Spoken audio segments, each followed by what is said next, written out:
এই বিছুটি জেরি আমাকে এক ফোঁটা বিশ্বাস করে না। বাথটাবে সেট করে পানি টানি দিয়ে ওর সামনে দিলাম আমি গোসল করার জন্য। ও গোসল না করে দাঁড়িয়ে থাকলো।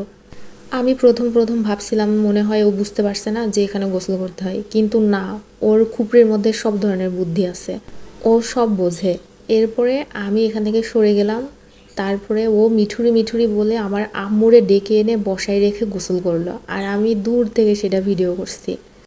আম্মু ওর সামনে যতক্ষণ বসেছিল ও ততক্ষণ গোসল করলো, কিন্তু আমাকে যদি আশেপাশে দেখছে, ও গোসল না করে দাঁড়িয়ে থাকছে।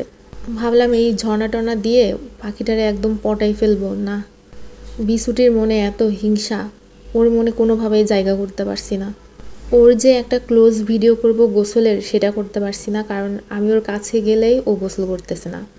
তারপরেও সুযোগে থাকবো, যদি সুযোগ পাই তো বিছুটির একটা গোসলের ভিডিও নেটে ছেড়ে দিব।